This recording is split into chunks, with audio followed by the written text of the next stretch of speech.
Hi guys, let's continue with ABHYAAS Test 2 UPSC Prelims 2020 from VISION IAS. Question number 51. The terms Western Texas Intermediate WTI and Western Canada Select WCS are frequently mentioned in the news. They are number A, grades of crude oil, number B, places of frequent origin of temperate cyclones, number C, export standards of meat, number D, commercial fishing grounds.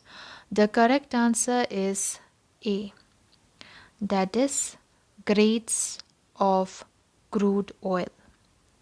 There are various crude oil grades depending on geographical location of production, its characteristics, cost of transportation, etc. Brent crude is a trading classification of sweet light crude oil. This grade is described as light because of its relatively low density and sweet because of its low sulfur content. Brent crude is extracted from the North Sea. Brent is the leading global price benchmark for Atlantic Basin crude oils. It is used to set the price of two-thirds of the world's internationally traded crude oil supplies. Western Texas Intermediate WTI. It is the main oil benchmark for North America as it is sourced from the United States, primarily from the Permian Basin. The oil comes mainly from Texas. It is known as a light sweet oil because it contains 0.24% sulfur, making it sweet, and has a low density, making it light. Next is Western Canadian Select. Western Canadian Select WCS is one of North America's largest heavy crude oil streams.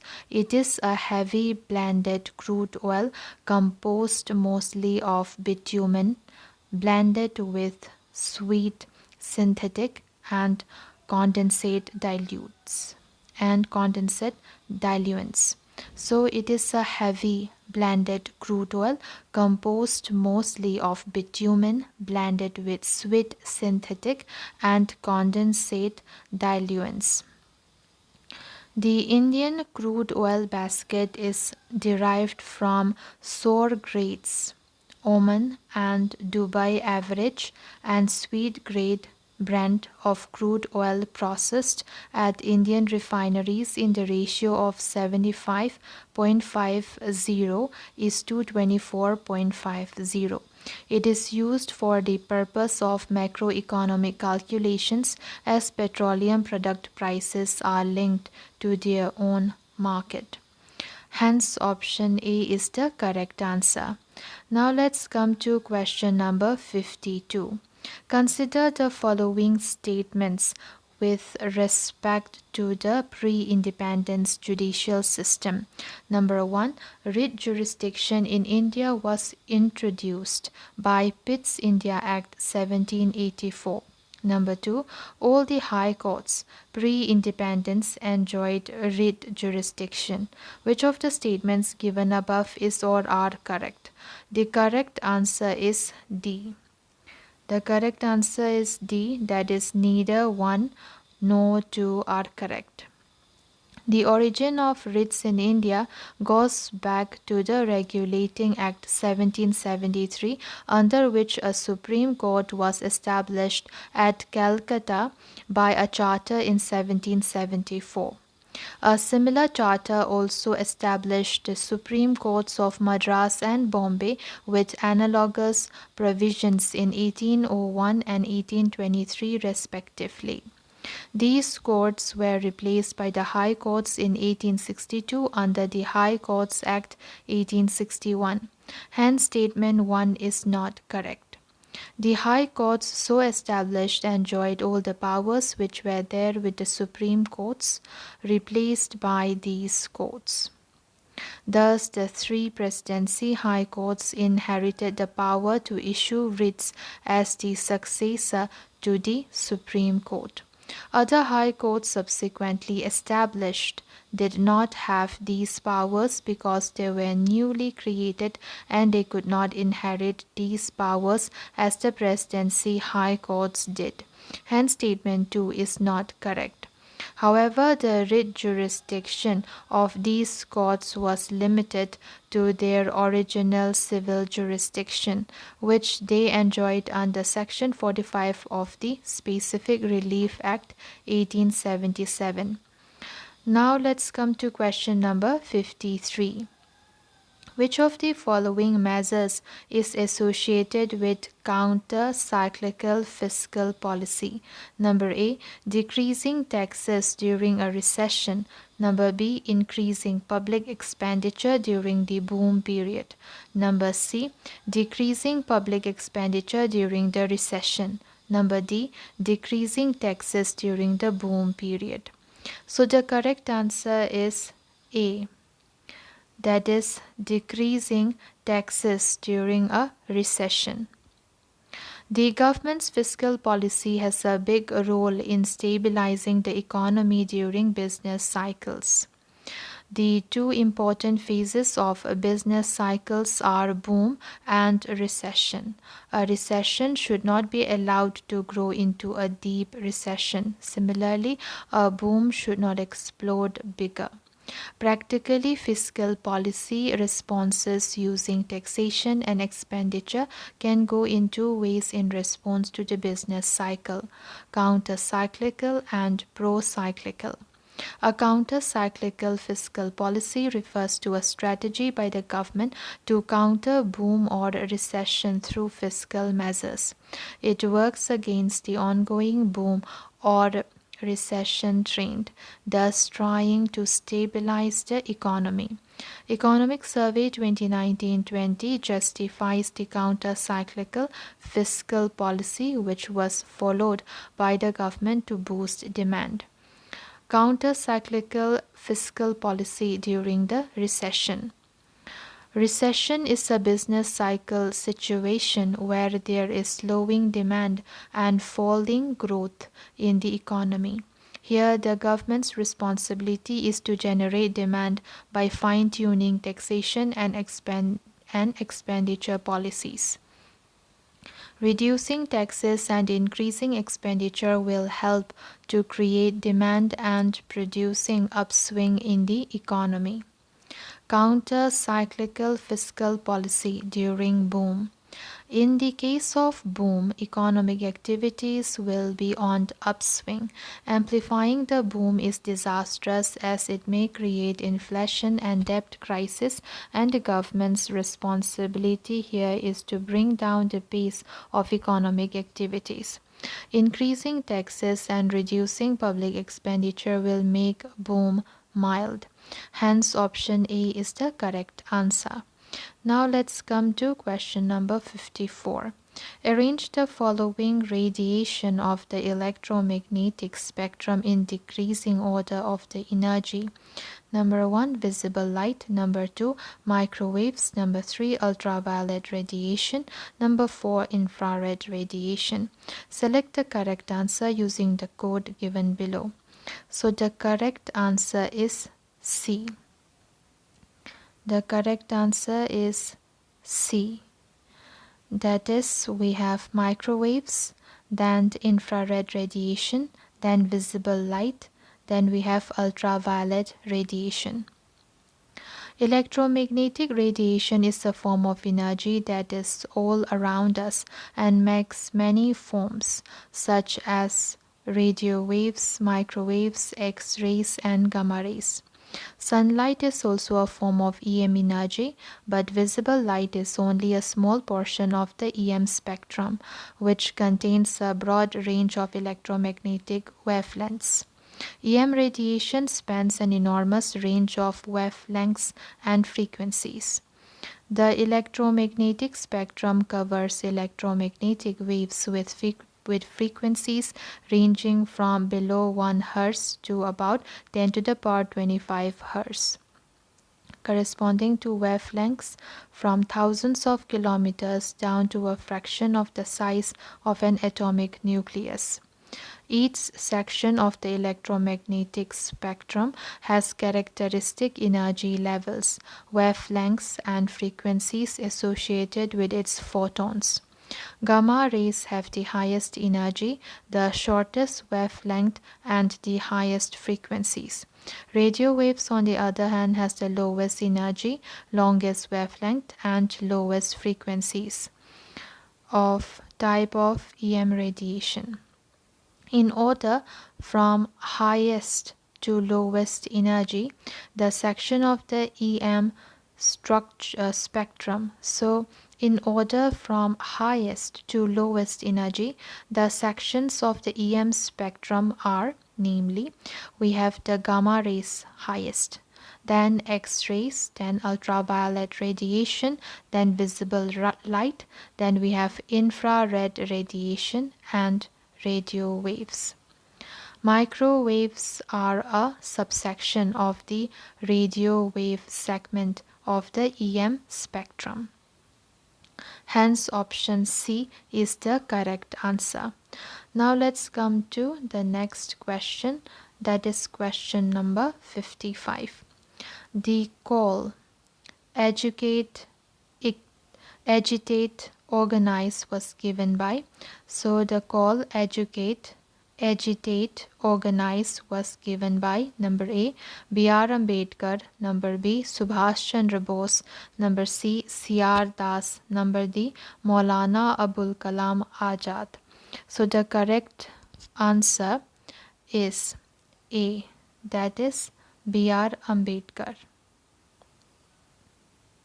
Dr. B.R. Ambedkar was born on 14th April 1891 in Mohau, Central Province, now in Madhya Pradesh. Dr. Ambedkar was the first Indian to pursue an economics doctorate degree abroad. He founded Barhishkrit Hitkarni Sabha 1923. So he founded Barhishkrit Hitkarni Sabha 1923. He led the Mahat Satyagraha in March 1927 to challenge the regressive customs of the Hindus. His message to his followers was educate, organize, and agitate. Hence, option A is the correct answer. In 1932, he signed the Pune Pact with Mahatma Gandhi.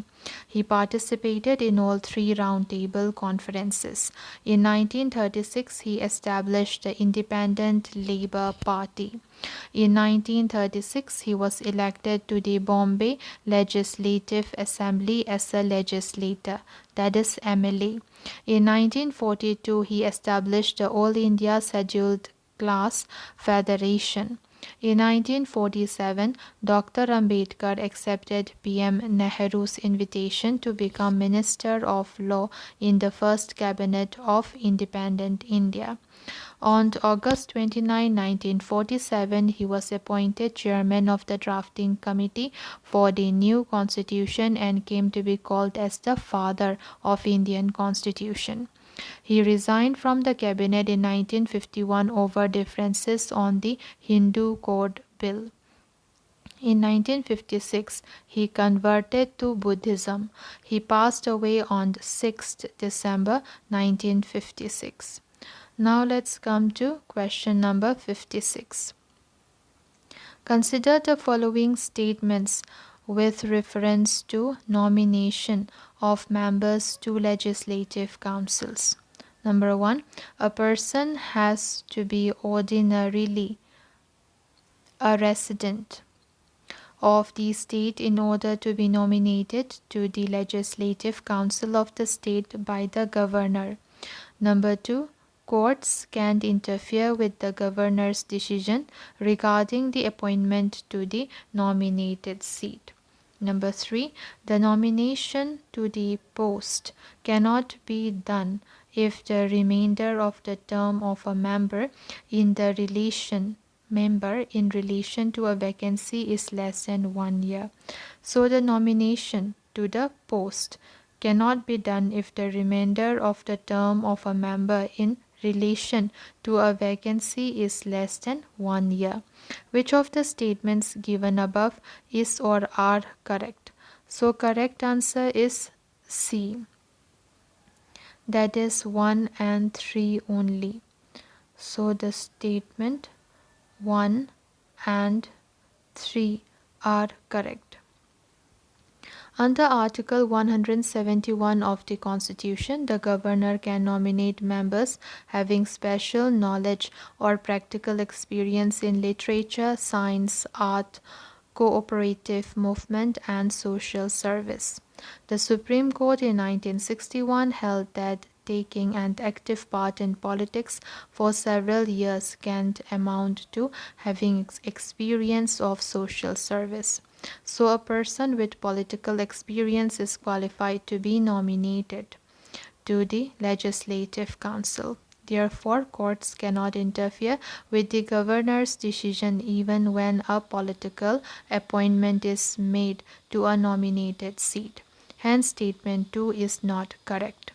The Constitution lays down the following qualifications for a person to be chosen as a member of the state legislature. He must be a citizen of India. Next, he must make and subscribe to an oath or affirmation before the person authorized by the Election Commission for this purpose. In his oath or affirmation, he swears, number 1, to bear true faith and allegiance to the Constitution of India. Number 2, to uphold the sovereignty and integrity of India.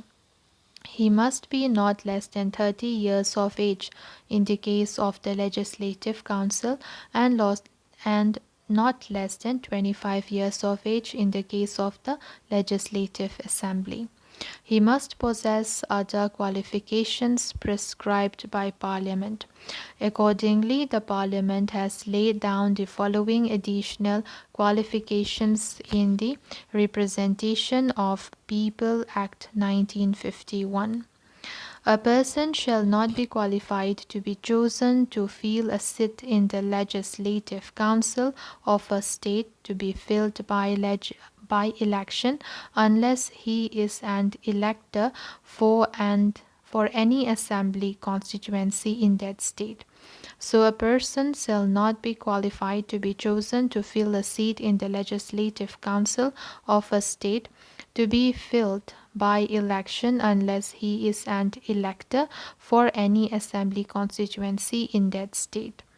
A person shall not be qualified to be chosen to fill a seat in the Legislative Council of a state to be filled by nomination by the governor unless he is ordinarily resident in the state. Hence, statement 1 is correct. According to Section 151A of Representation of the People Act 1951, election or nomination to the post cannot be done if, number 1, the remainder of the term of a member in relation to a vacancy is less than 1 year, or hence statement 3 is correct. The Election Commission, in consultation with the central government, certifies that it is difficult to hold the by-election within the same period. Now let's come to question number 57. Question number 57. Babool, bear, and khejri are the dominant tree species of which of the following types of forest? Number A, tropical deciduous forest. Number B, tropical evergreen forest. Number C, tropical thorn forest. Number D, temperate forest with grasslands. So the correct answer is C, that is tropical thorn forest. Tropical thorn forests occur in the areas which receive rainfall less than 50 centimeter. These consist of a variety of grasses and shrubs.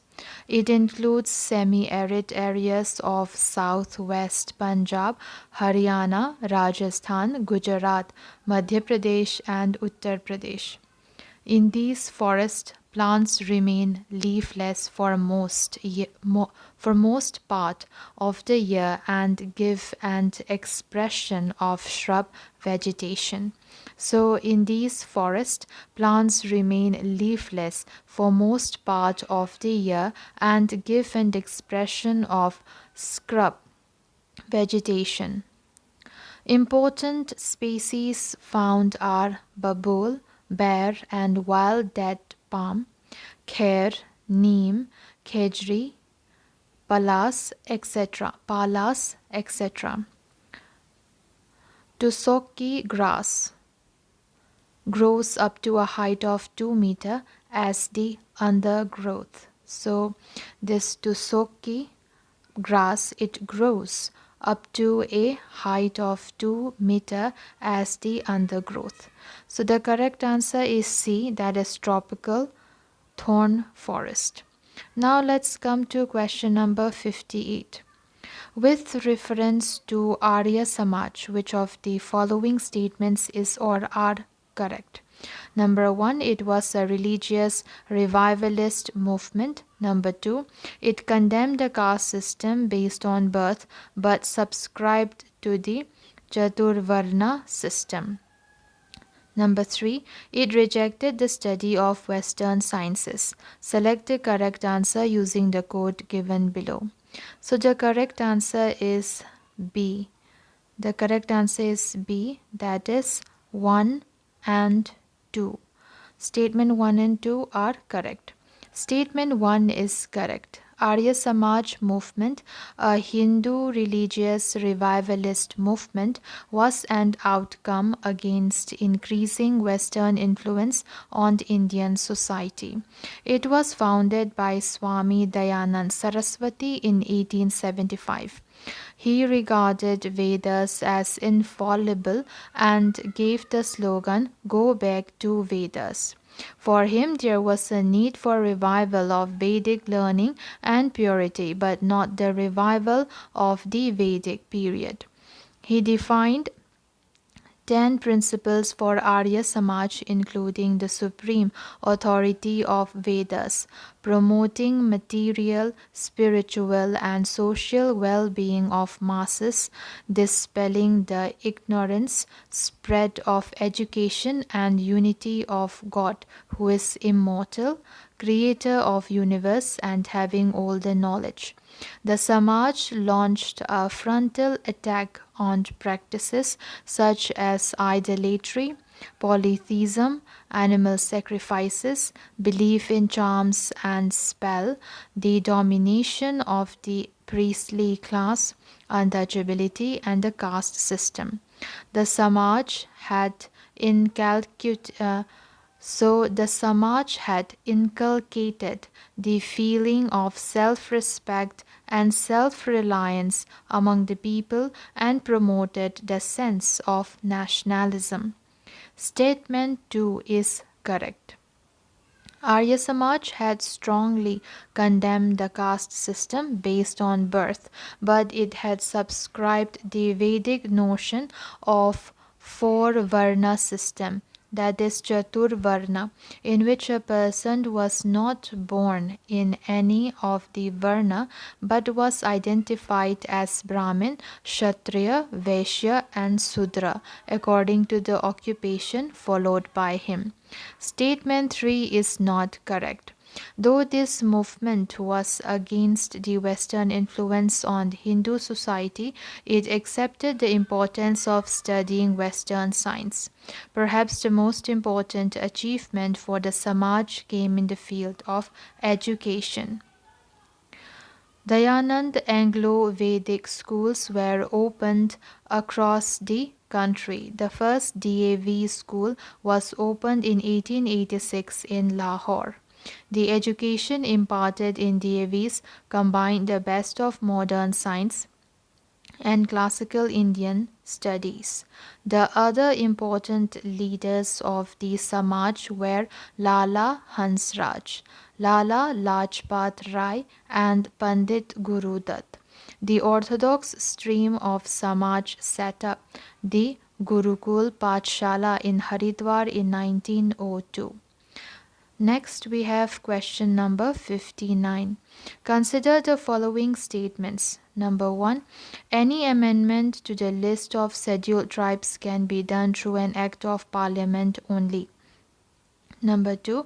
A criteria for declaring a community as scheduled tribes are clearly mentioned in the Constitution. Number 3. All states in India have enlisted scheduled tribes. Which of the statements given above is or are correct? So the correct answer is C, that is one only. So the correct answer is C, that is one only. Statement 1 is correct.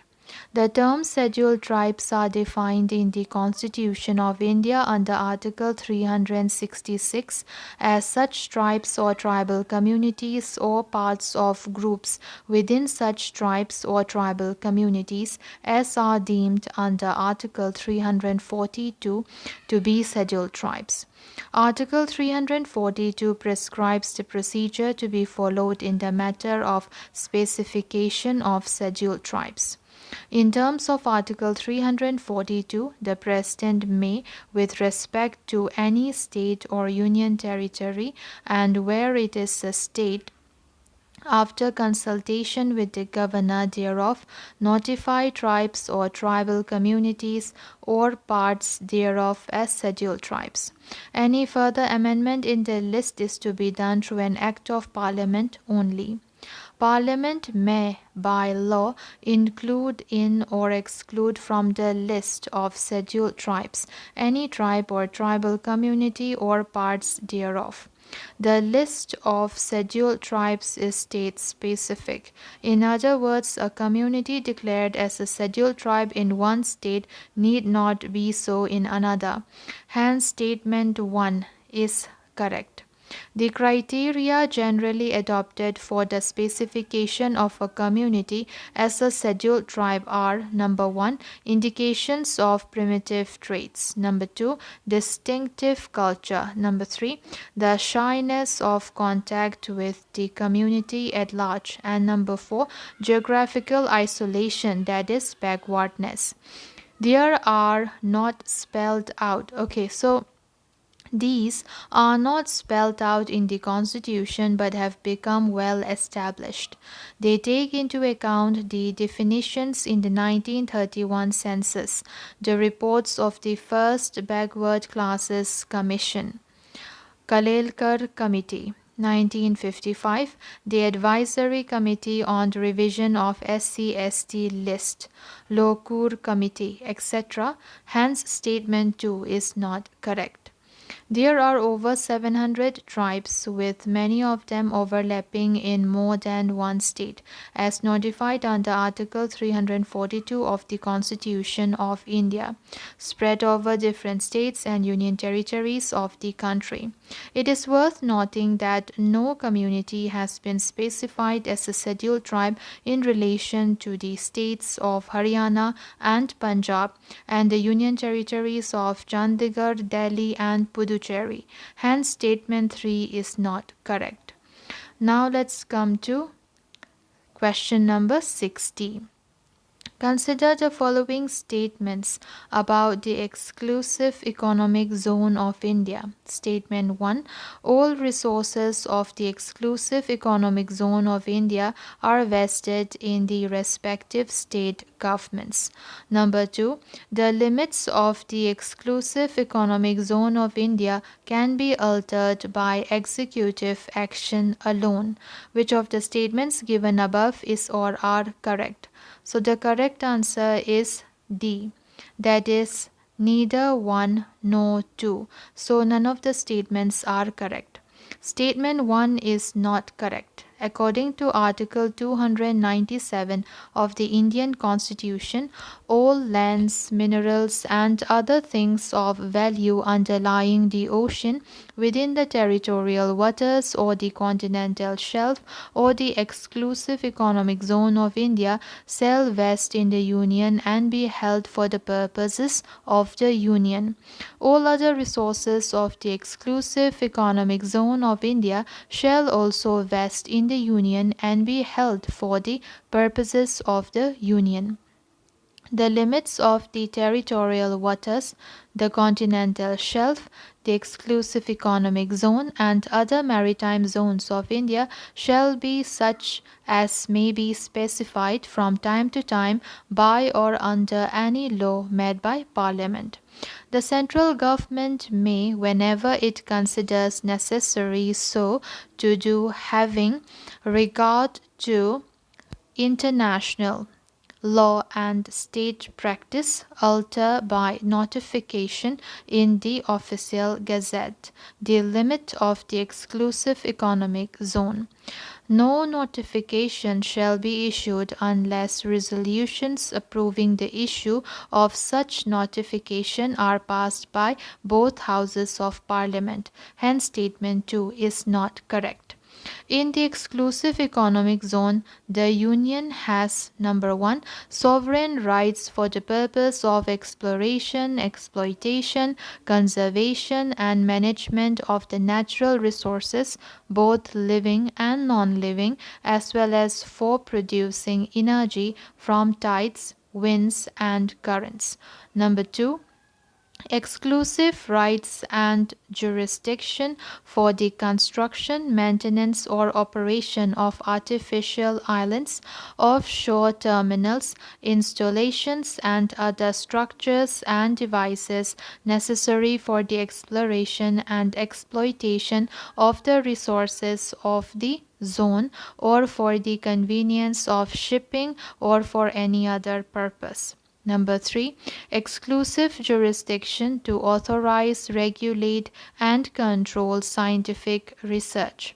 Number 4, exclusive jurisdiction to preserve and protect the maritime environment and to prevent and control maritime and to prevent and control marine pollution. And point number 5, such other rights as are recognized by international law. Now let's come to the next question, that is question number 61.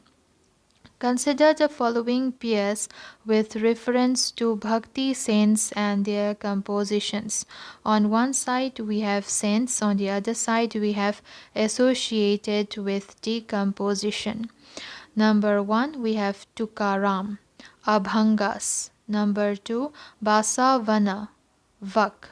Number 3 Sankar Deva, Borgits. Number 4 Chaitanya, Sankirtanas.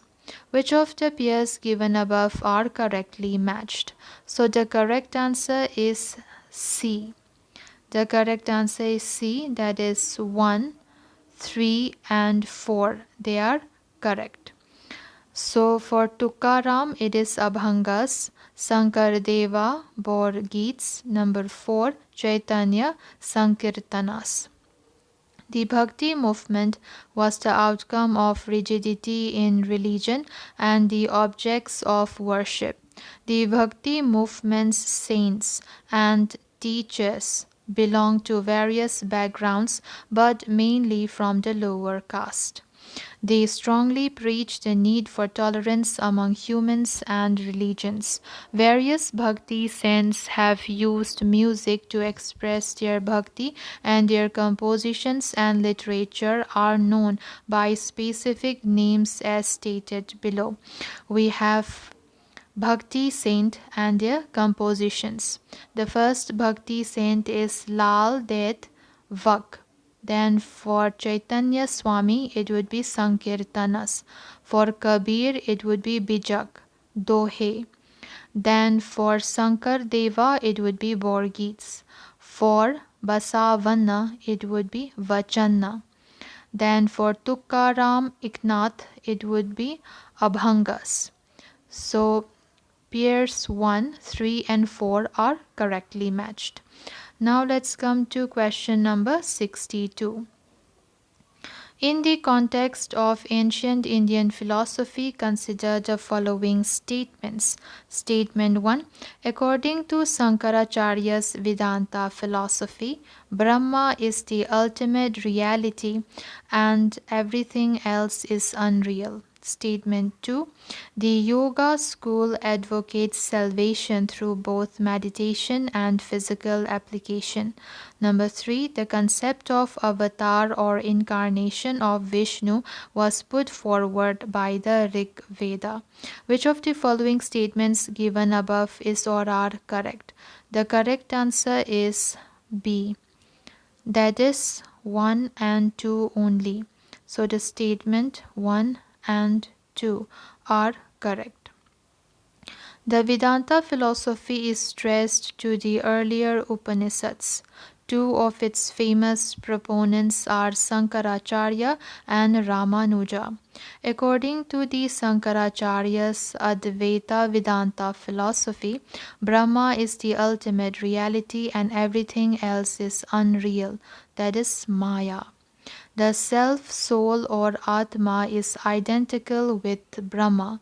Both Brahma and Atma are eternal and indestructible. Such a view promotes the idea of stability and unchangingness. The theory of karma, that is the universal principle of action and reaction, came to be linked with the Vedanta philosophy.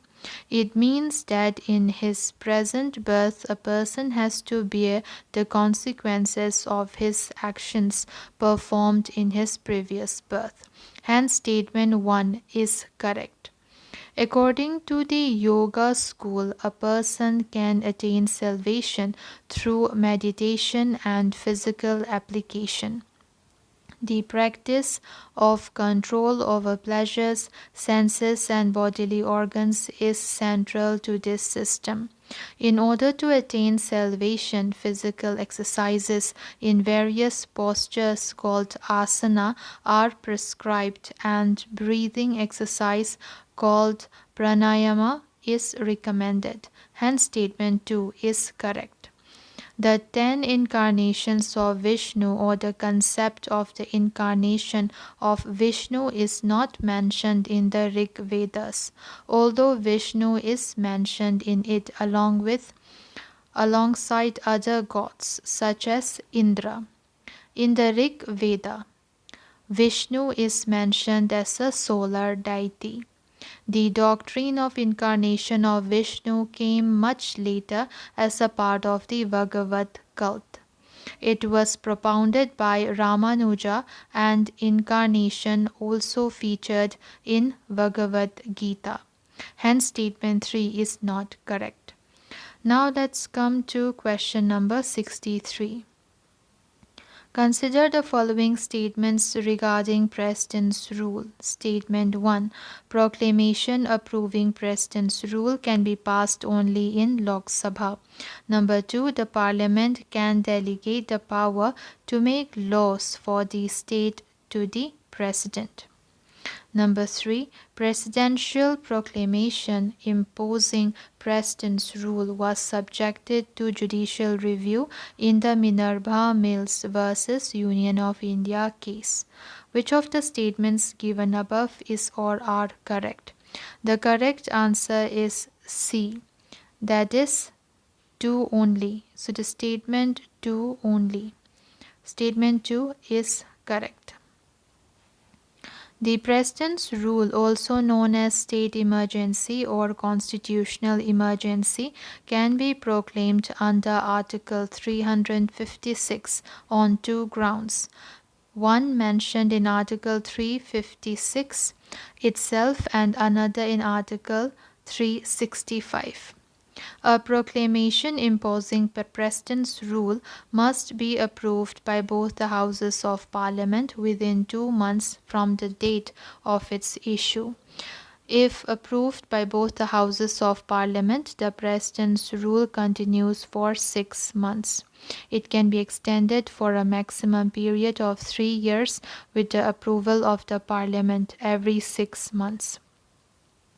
Every resolution approving the proclamation of President's rule or its continuation can be passed by either House of Parliament only by a simple majority, that is, a majority of the members of that House present and voting.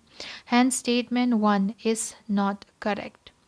Consequences of President's rule. The President acquires the following extraordinary powers when the President's rule is imposed in the state. Number 1, he can take up the functions of the state government and powers vested in the governor or any other executive authority in the state. Number 2, he can take all other necessary steps, including the suspension of the constitutional provisions relating to any body or authority in the state. Therefore, when the President's rule is imposed in a state, the President dismisses the State Council of Ministers headed by the Chief Minister. The state governor, on behalf of the President, carries on the state administration with the help of the Chief Secretary of the state or the advisors appointed by the President. Further, the President either suspends or dissolves the state legislative assembly. The Parliament passes the state legislative bills and the state budget. Under the President's rule, the Parliament can delegate the power to make laws for the state to the President or to any other authority specified by him. So far, the practice has been for the President to make laws for the state in consultation with the members of Parliament from the state. Such laws are known as the President's Acts. Hence, statement 2 is correct. In S.R. Bommai case in 1994, the following propositions have been laid down by the Supreme Court on the imposition of President's rule in a state under Article 356. Number 1. The presidential proclamation imposing President's rule is subject to judicial review. Hence, statement 3 is not correct.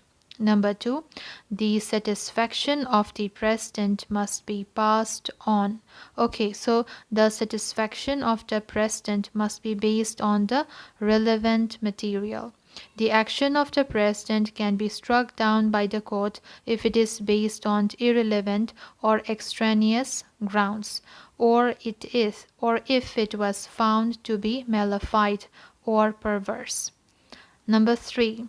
The burden lies on the center to prove that relevant material exists or justify the imposition of the President's rule. Now let's come to question number 64. With reference to the International Court of Justice, ICJ, which of the following statements is not correct? Number A. It is the principal judicial organ of the United Nations. Number B.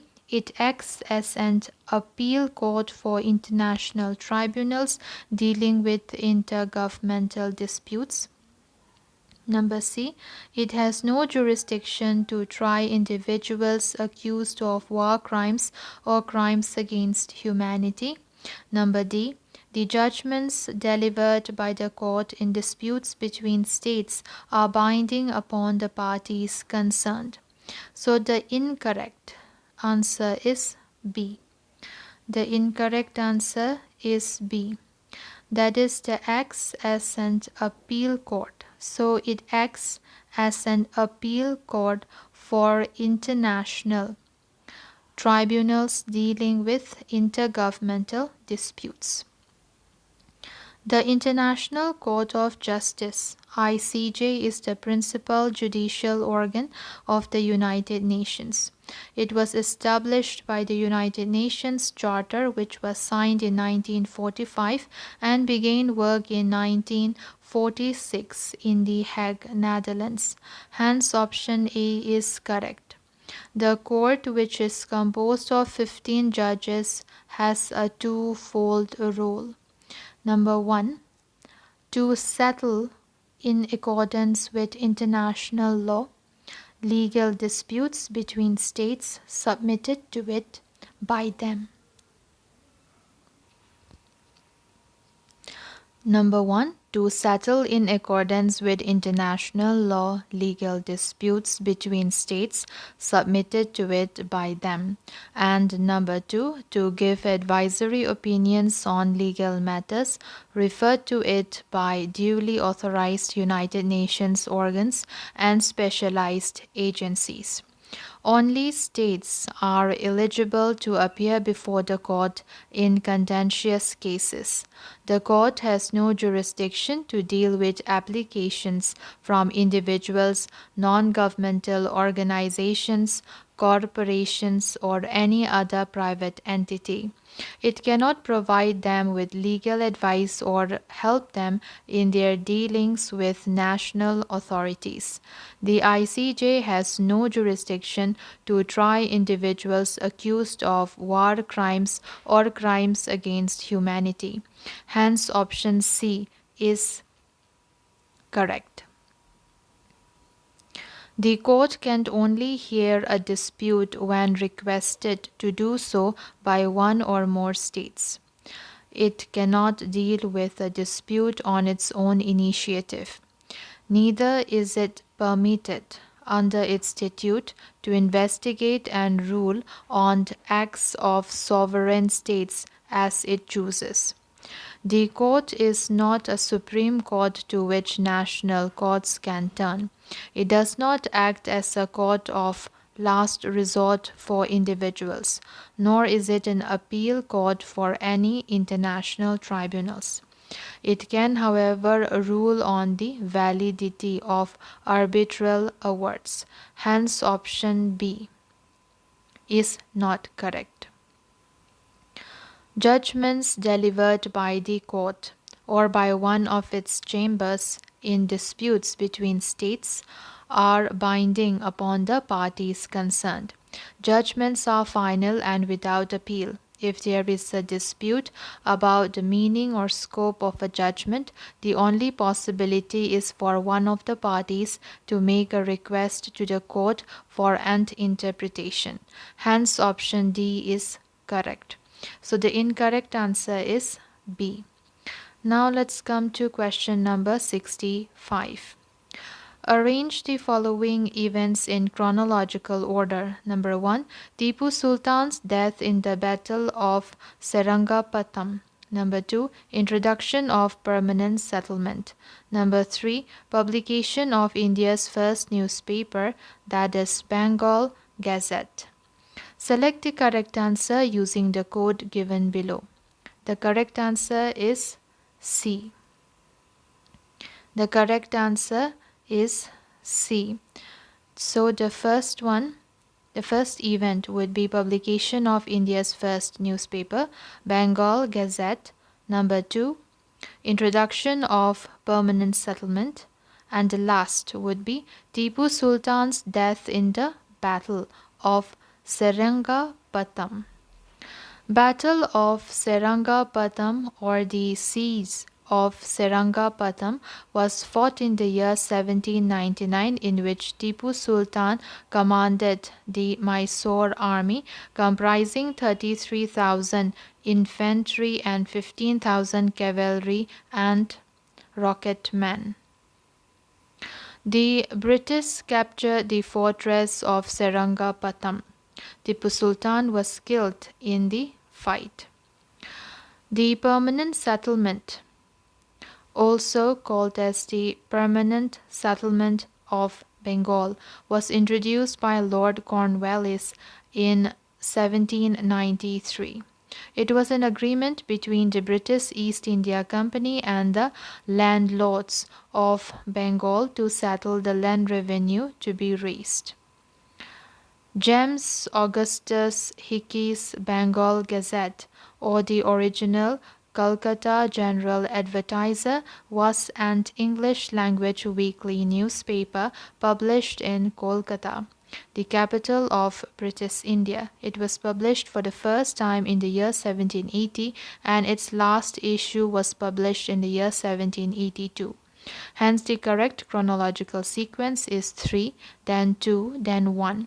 Hence, option C is the correct answer. Now, let's come to question number 66. Consider the following statements. Number 1. If a state has an outstanding loan from the central government, it is required to take an approval from the central government for raising new loan.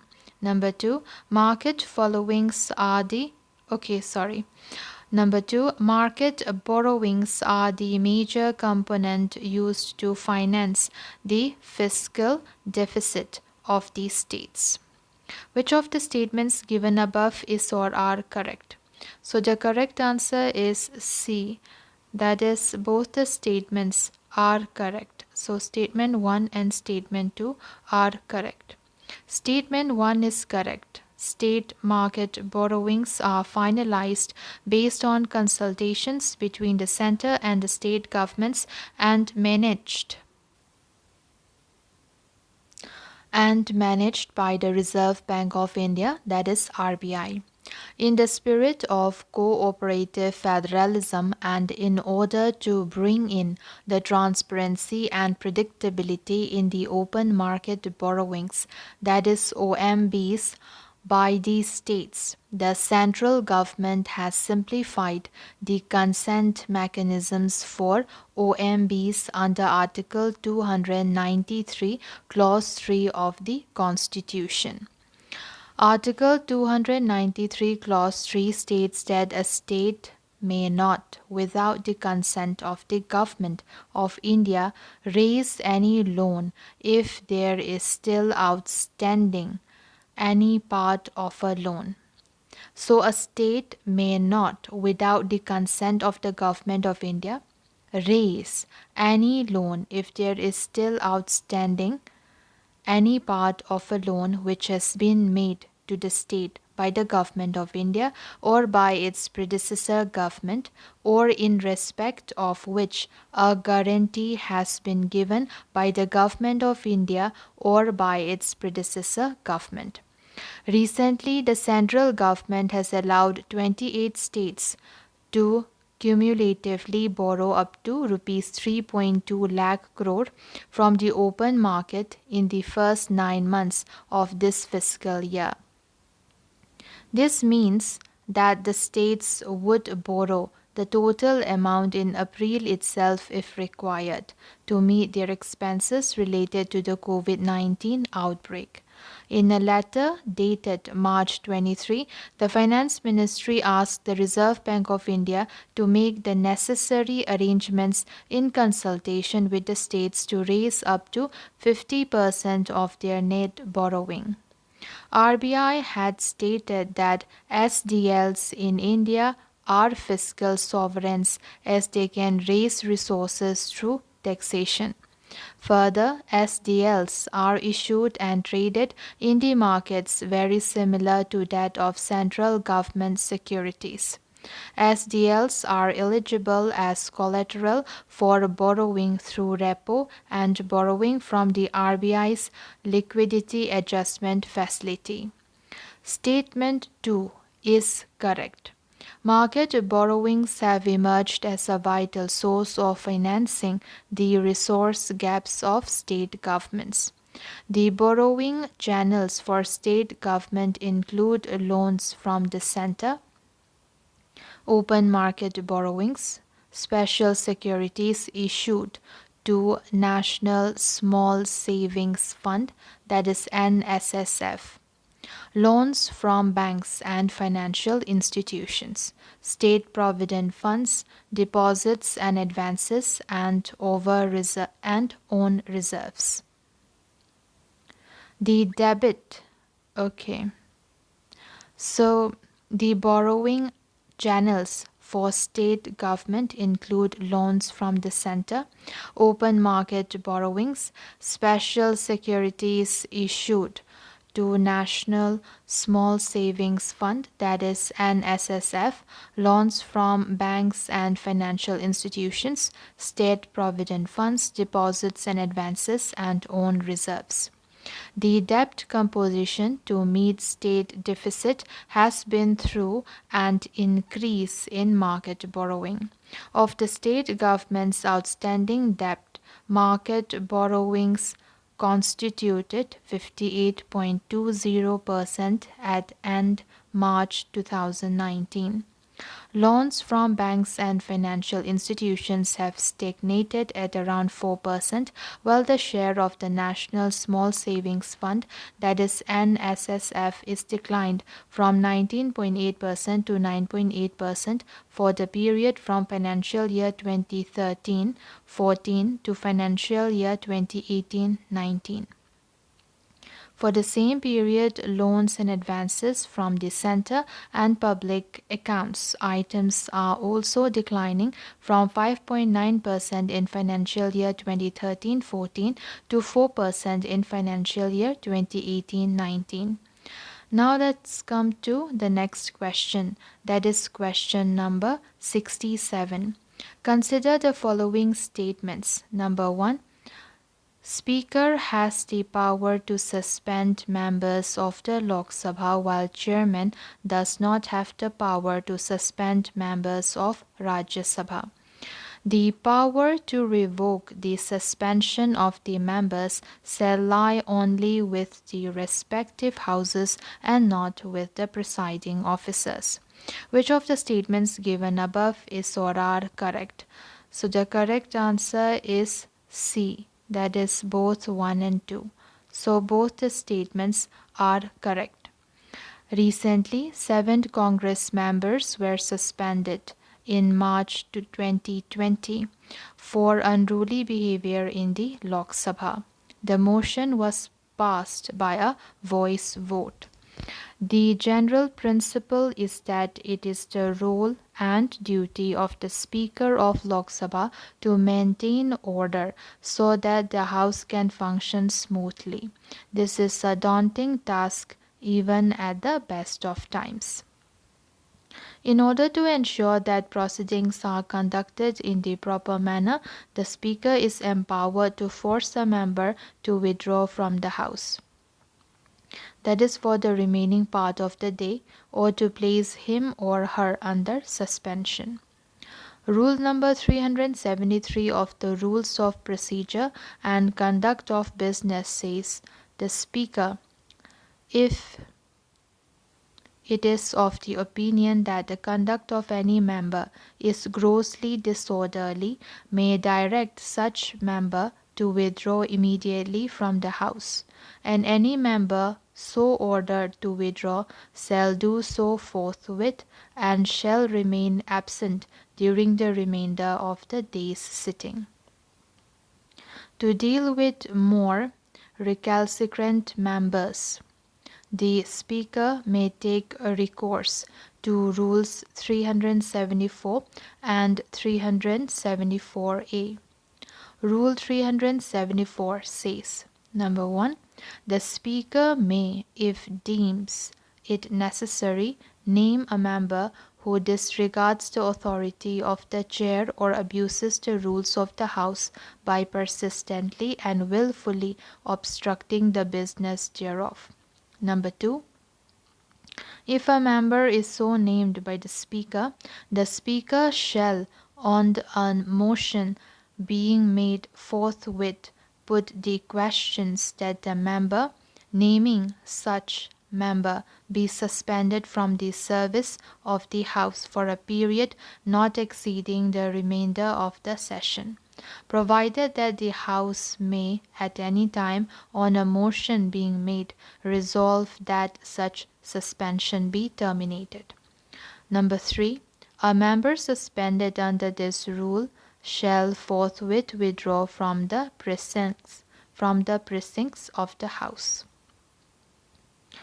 According to Rule 374A, notwithstanding anything contained in Rules 373 and 374, in the event of grave disorder occasioned by a member coming into the well of the House or abusing the rules of the House, persistently and willfully obstructing its business by shouting slogans or otherwise, such member shall, on being named by the Speaker, stand automatically suspended from the service of the House for 5 consecutive sittings or the remainder of the session. So, notwithstanding anything contained in Rules 373 and 374 in the events of grave disorder occasioned by a member coming into the well of the House or abusing the rules of the House, persistently and wilfully obstructing its business by shouting slogans or otherwise, such member shall, on being named by the Speaker, stand automatically suspended from the service of the House for 5 consecutive sittings or the remainder of the session, whichever is less, provided that the House may at any time, on a motion being made, resolve that such suspension be terminated. On the Speaker announcing the suspension under this rule, the member shall forthwith withdraw from the precincts of the House. While the Speaker is empowered to place a member under suspension, the authority for revocation of this order is not vested in her. It is for the House, if it so desires, to resolve on a motion to revoke the suspension. Similarly, Chairman also does not have the power to terminate the suspension of members. It lies with the House only. Hence, statement 2 is correct.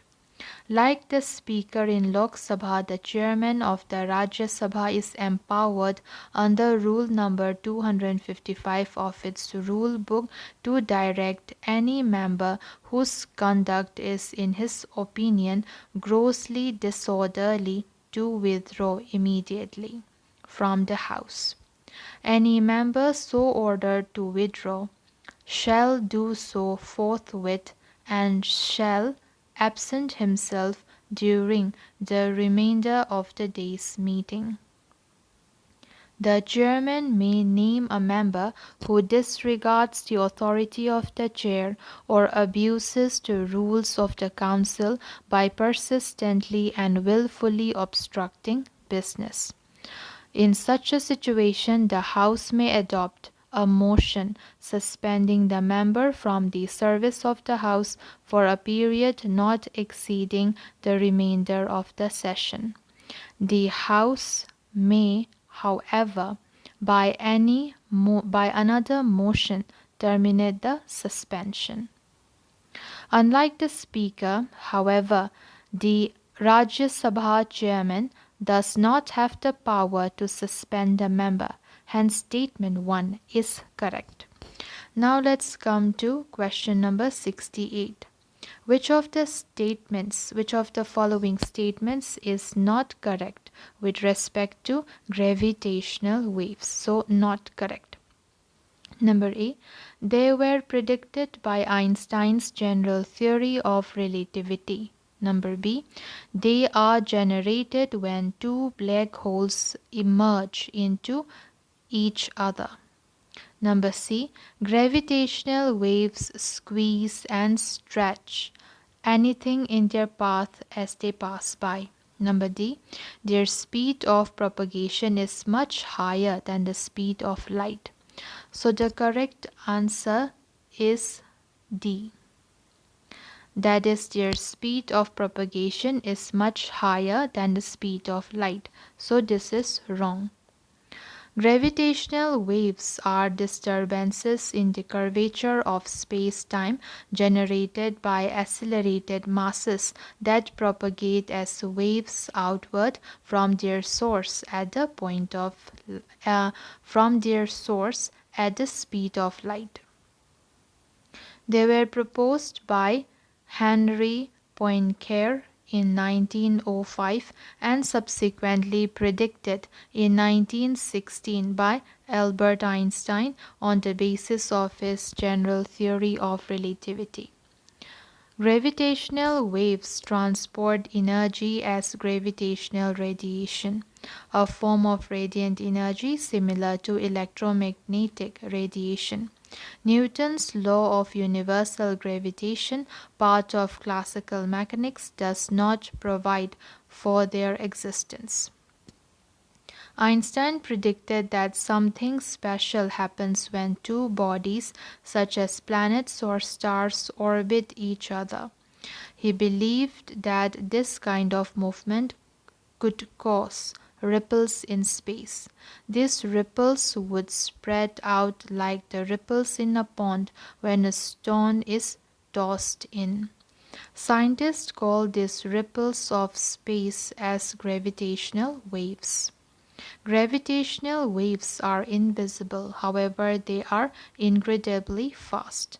They travel at the speed of light, that is 186,000 miles per second. Gravitational waves squeeze and stretch anything in their path as they pass by. The most powerful gravitational waves are created when objects move at very high speeds. Some examples of events that could cause a gravitational wave are: number 1, when a star explodes asymmetrically, called a supernova. Number 2, when two big stars orbit each other. Number 3, when two black holes orbit each other and merge. In 2015, scientists detected gravitational waves for the very first time. They used a very sensitive instrument called LIGO, LIGO, that is Laser Interferometer Gravitational Wave Observatory. These first gravitational waves happened when two black holes crashed into one another. The collision happened 1.3 billion years ago. So the correct answer is D. Now let's come to question number 69. Jizya, or the poll tax, was the tax imposed on the non-Muslims who lived under the rules of Muslim rulers. In this context, consider the following statements. Number 1, jizya in the Indian subcontinent was imposed for the first time by the Arabs in Sindh. Number 2, Firoz Shah Tughlaq was the first Muslim ruler to impose jizya on Brahmins. Number 3, Akbar was the last emperor during whose reign jizya was levied until he permanently abolished it. Which of the statements given above is or are correct? So the correct answer is B. The correct answer is B, that is 1 and 2 only. Jizya in the Indian subcontinent was imposed for the first time by the Arabs in Sindh. Number 2, Firoz Shah Tughlaq was the first Muslim ruler to impose jizya on Brahmins. Jizya was introduced in the Indian subcontinent by the Arab much before Delhi Sultanate. Muhammad bin al-Qasim conquest of Sindh in 711 to 12 CE led to the imposition of jizya in the Sindh region. Hence statement 1 is correct. According to the Sharia, in a Muslim state, the payment of jizya was obligatory for the non-Muslims. As for the Hindu subjects, from the time of the Arab invasion of Sindh, they had been given the status of Jimmins, or protected people, that is, those who accepted the Muslim rule and agreed to pay a tax called jizya. This was really a tax in lieu of military service and was paid on a graduated scale according to means. Women, children, and the indigent who had insufficient means were exempted from it. The Brahmins also remained exempt, though this was not provided for in the Muslim law. The first jizya was collected along with land revenue. In fact, it was difficult to distinguish jizya from land revenue since all the cultivators were Hindus. Later, Firuz, while abolishing many illegal cesses, made jizya a separate tax. He levied it on the Brahman also. Firuz refused to exempt the Brahmins from the payment of jizya since this was not provided for in the Sharia. Only women, children, the disabled, and the indigent who had no means of livelihood were exempt from it. Hence, statement 2 is correct. Akbar's policy was combined with a policy of broad religious toleration. One of the first actions which Akbar took after he had taken power in his own lands was to uh, taken power in his own hands was to abolish the poll tax or jizya in 1564, which the non-Muslims were required to pay in a Muslim state. The jizya on non-Muslims was abolished in 1564 and after a gradual restoration in 1575 was finally abolished in 1580. So jizya was imposed for a short period of time during Akbar's reign. Hence statement 3 is not correct. Although it was not a heavy tax, it was disliked because it made a distinction between subject. At the same time, Akbar abolished the pilgrim tax on bathing at holy places such as Prayag, Banaras, etc. He also abolished the practice of forcibly converting prisoners of war to Islam. This laid the essential foundation of an empire based on equal rights to all citizens, irrespective of their religious beliefs. However, Aurangzeb, the sixth Mughal emperor, reintroduced and levied jizya on non-Muslims in 1679. It was formally abolished during the reign of Jahandar Singh. Jahandar Shah in the second decade of the 18th century at the instance of his wazir, Jahandar Shah's instance. So the correct answer is 1 and 2. Now let's come to question number 70. Which of the following cities is located closest to the Indian Standard Meridian? Number A, Raipur. Number B, Hyderabad. Number C, Ahmedabad. Number D, Chennai. So the correct answer is A. That is Raipur. India is situated north of the equator between 8° 4' to 37° 6' north latitude and 68° 7' to 97° 25' east longitude. From Gujarat to Arunachal Pradesh there is a time lag of 2 hours.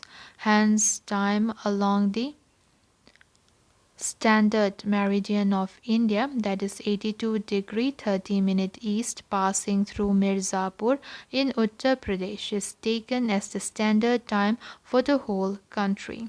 Based on the standard meridian, Indian Standard Time is observed with the time offset of UTC plus 5:30. The latitude and longitude coordinates of the given cities are Ahmedabad 23.0225 north, 72.5714 east. For Hyderabad it is 17.3850 north and 78.4867 east. For Chennai it is 13.1 north, 80.2 degree east. And for Raipur, which is the closest, it is 21.2 degree north and 81.6 degree east. So the correct answer is Raipur. Now let's come to question number 71. Consider the following statements about the Contingency Fund of India. Number 1. The contingency fund is created by transferring a fixed amount from the consolidated funds. Number 2. A bill dealing only with custody of the contingency fund is deemed to be a money bill. Number 3. No revenue expenditures can be incurred from the contingency fund. Which of the statements given above is or are correct? So the correct answer is A. The correct answer is A, that is 1 and 2 only. So the statements 1 and 2 are correct. Statement 1 is correct. The contingency fund is created by transferring a fixed amount from the consolidated funds. Contingency fund is to meet unforeseen expenditures of government. These expenditures are generally incurred to provide immediate relief against natural calamities, other emergencies, and to implement new policies when Parliament or state legislature in case of state government is not in session. The amount spent from contingency fund is usually recorded against concerning accounting heads of the consolidated fund after getting approval of legislators. The depleted balance of the contingency fund is recouped by transferring the amount from the consolidated fund. The Contingency Fund of India is held on behalf of the President by a Secretary to the Government of India in the Ministry of Finance, and no advances are made out of such fund except for the purposes of meeting unforeseen expenditure spending authorization of such expenditure by Parliament under appropriations made by law. So the Contingency Fund of India is held on behalf of the President by a Secretary to the Government of India in the Ministry of Finance, and no advances are made out of such fund except for the purposes of meeting unforeseen expenditure spending authorization of such expenditure by Parliament under appropriations made by law. Statement 2 is correct.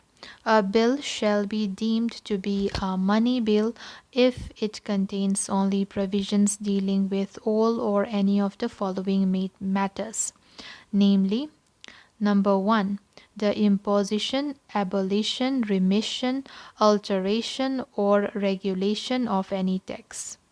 Number 2, the regulation of the borrowing of money, or the giving of any guarantee by the Government of India, or the amendment of the law with respect to any financial obligations undertaken or to be undertaken by the Government of India. Number 3, the custody of the consolidated fund or the contingency fund of India, the payment of monies into or the withdrawal of monies from any such fund. Number 4, the appropriation of monies out of the Consolidated Fund of India.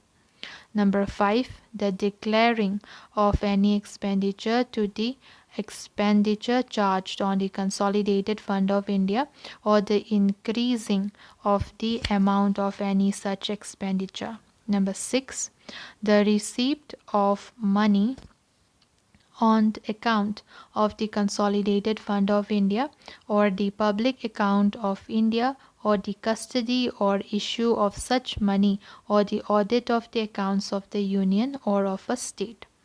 Statement 3 is not correct.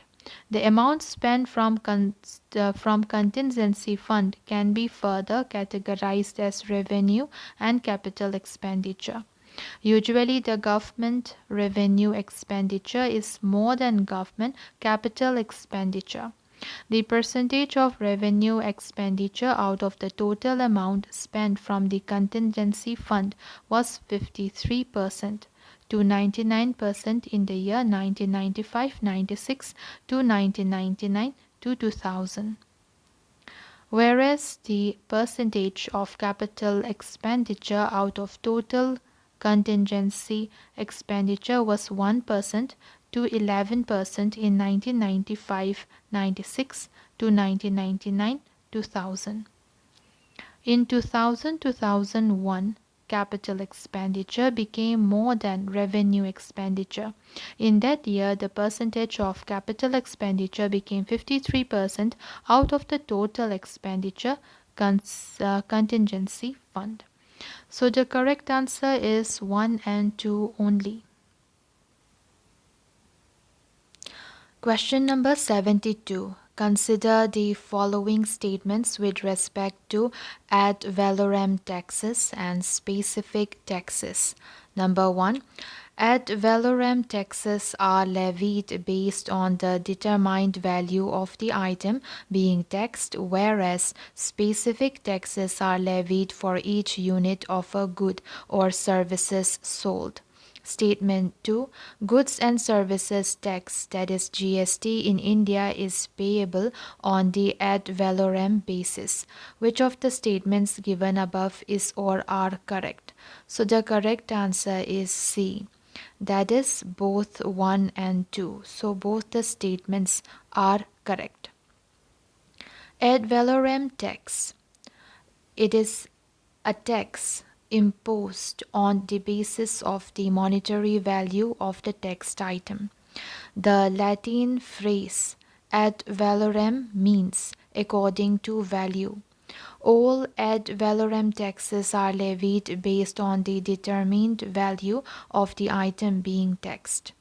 A specific tax is a fixed amount of tax placed on a particular good. It is also referred to as a per unit tax, and the tax will depend on the quantity sold and not price. Hence, statement 1 is correct. Ad valorem tax is a tax that is flexible and depends on the value of the asset or the price of the good. Ad valorem rates have the important advantage of adjusting the tax burden according to the amount the consumer spends on the taxed items.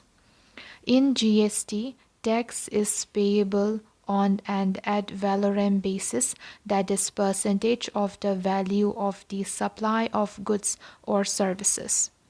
Section 15 of the Central Goods and Services Tax Act 2017 contain provisions related to the valuation of supply of goods or services made in different circumstances and to different persons. Hence, statement 2 is correct. Now let's come to the next question, that is question number 73. In some citrus trees, the bark of a tree is removed in a circular fashion all around its base because, number A, it helps in increasing the fruit size and yield. Number B, it reduces the susceptibility of the tree to pest attack.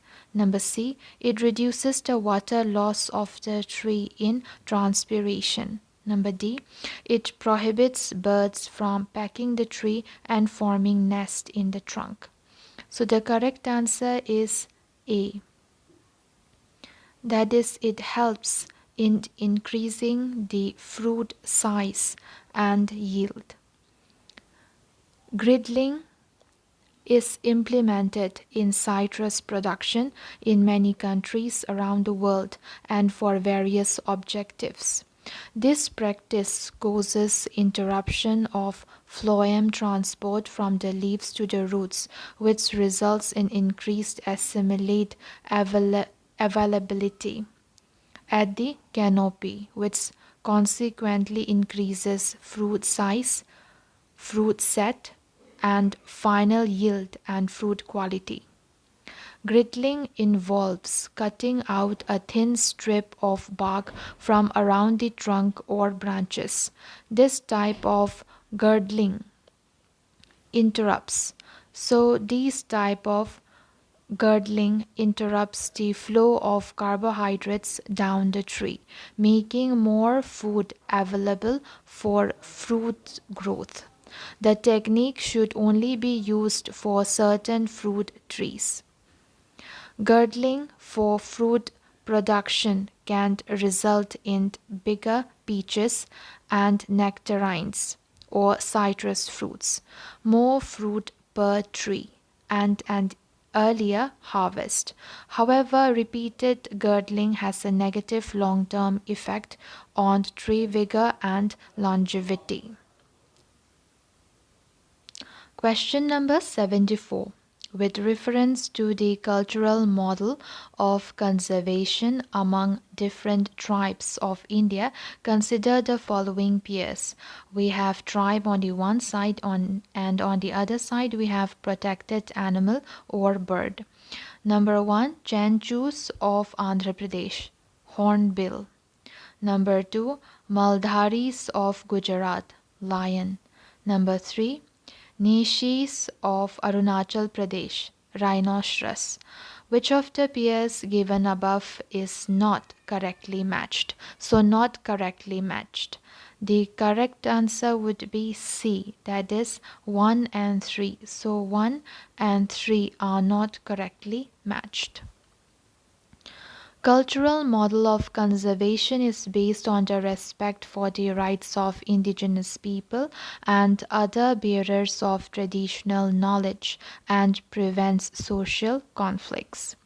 It involves forest dwellers in forest management and governance and acknowledges traditional rights of tribals over minor forest produce and provisions for making conservation more effective and more transparent.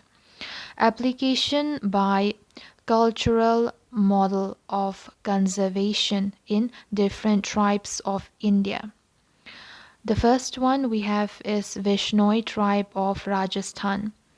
Vishnois consider trees as sacred and protect the entire ecosystem, including animals and birds that exist in their villages.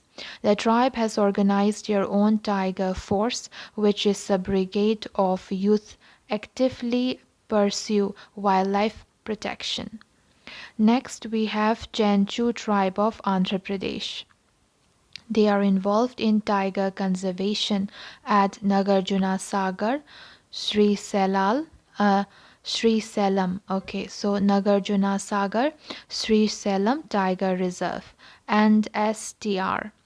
Tribe has been coexisting with tigers and wild animals for long without disturbing the ecological balance, which ensures enough water and fodder for the herbivores. Hence, pair 1 is not correctly matched.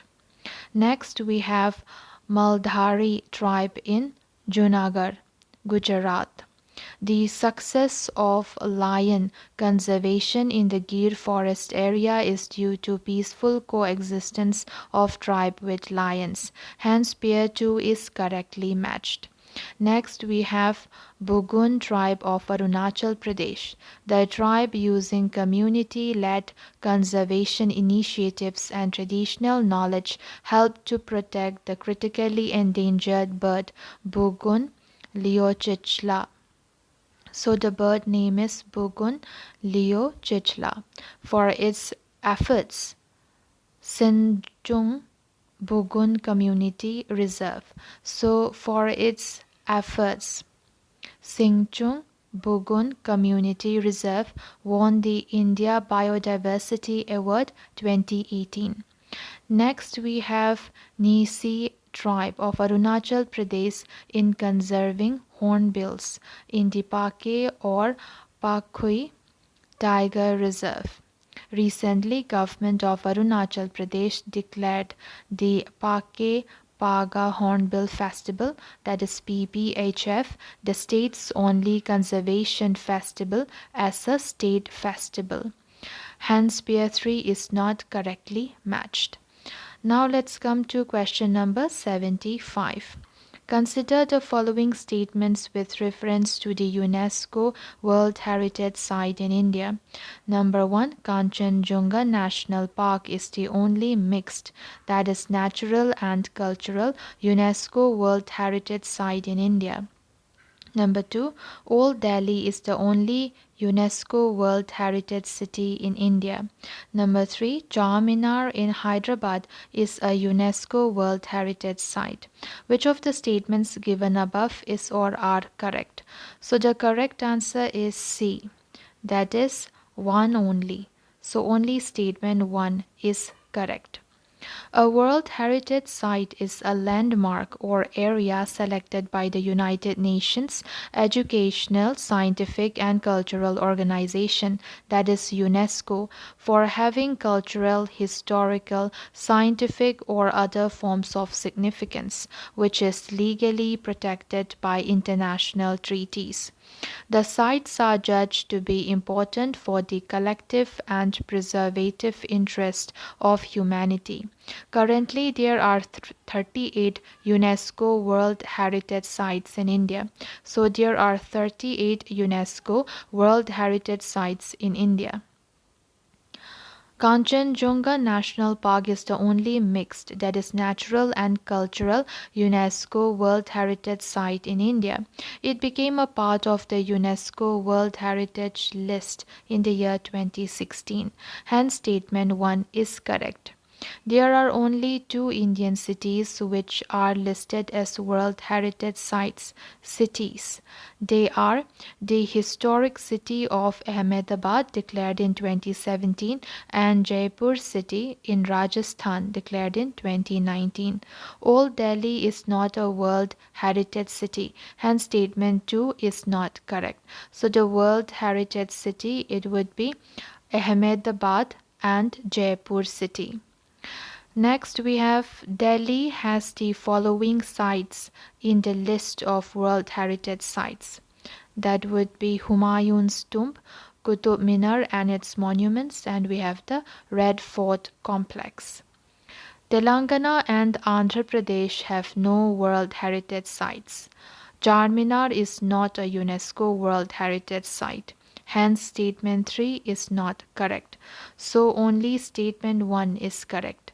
So, that's all, guys. See you in my next video. Bye.